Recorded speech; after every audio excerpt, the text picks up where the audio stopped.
What does the word progressive mean to David Pakman? Quite simply, if the question is what is the political ideology that's associated with that term, it's really, for me, like social democracy, the Northern European sort of model, where we're talking about a capitalist system. We're still talking about markets, at least in theory, being able to direct resources in most, but not all areas. I would choose some areas and take them out of that. Healthcare, for example, public education, police and fire, et cetera. But for the most part, we're talking about a well-regulated capitalist system that says we want to allow people's ingenuity and creativity and entrepreneurship to benefit them. But at the very, very top, we want to use taxation to ensure that also at the very bottom, no one falls below a certain standard of living that we can easily guarantee right now. For me, that's the very, very, very general perspective.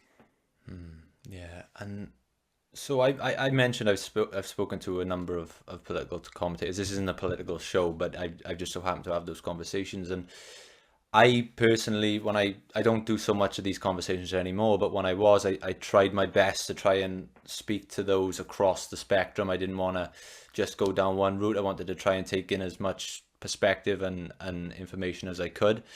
And I found that, if I was speaking to someone with a certain ideology, that I would get comments from some people saying, how could you speak to that person? How could you give them a platform? They're this, they're that. And even though I didn't agree with, explicitly say I agreed with anything they said, then sort of I was tarnished with the same brush. And so my question to you would be, do you think it's important to speak to people from all over the spectrum, if possible? Or do you think someone like myself, and you can be honest, that I have a bigger responsibility to monitor the conversations I'm having? Where do you sit on that? Well, generally speaking, it's very easy to say, hey, diversity of opinions and talking to different people is good. It's very easy. It's almost meaningless because very few people would say, no, you should only speak to people who only have your existing ideas. Of course, that's a great thing. I think, the term I generally apply to this is responsible platforming. And so when I do an interview with an extremist of some kind, I've interviewed white nationalists and homophobes and the whole thing. My approach is sort of twofold. The first is, are their ideas catching on enough that they're worth refuting and challenging? Because I don't find particular value in finding some completely obscure, imagine a conspiracy theorist whose conspiracy is just to pick something that there's an invisible, weightless, purple elephant in every grocery store.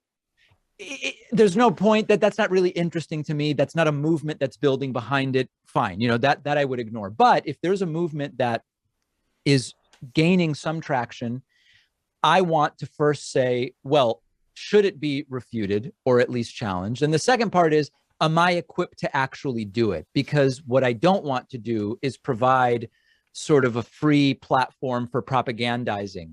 Now, sometimes a technique is to give people the rope with which to hang themselves. That's a decision that's made in individual conversations. But I want to be able to responsibly platform these people early on. I would sometimes get disagreement in my audience. Why did you give this person a platform? And the idea was, well, these ideas are getting enough attention that I think they're worth refuting. So generally speaking, great conversation. That's fantastic. Do it responsibly. Make sure you're equipped to do it. And the last part I would put, the last piece of this that I might add is, it's okay to find some folks that are so far gone that it's not actually worth engaging with them. I think that that's okay. That can be a realistic thing. At a certain point, great. We've heard the theory that Donald Trump actually won the election when he lost. We've heard 50 different arguments which conflict among themselves and could, we kind of get it. How much more of that are we really going to do? I think it's okay at a certain point to say we're moving on to other things. I think this is a question that's going to have a different answer for everybody, and so rightly so. But are you the type of person where your friends tend to align with your beliefs and ideologies, or do you maybe have friends from across the political spectrum? Well, there's a couple of answers to that. I mean, if we're talking about my closest friends, it's people I grew up with, and I grew up in Massachusetts and then moved to New York City, which are liberal, right? So just by virtue of geography, around a lot of left-wing people. So in a sense, there's definitely a skew there. My friends are not 50-50 right wingers and left wingers. Within that, though, there's definitely a variety of opinions. I have, very anti-firearm friends and many friends who are firearms owners, for example. Or I have friends who differ as to what level of taxation they think is appropriate. What I don't have is sort of virulently homophobic, transphobic, anti-Semitic friends, because that to me feels sort of over a certain line where there's probably not a cultural fit here in many ways.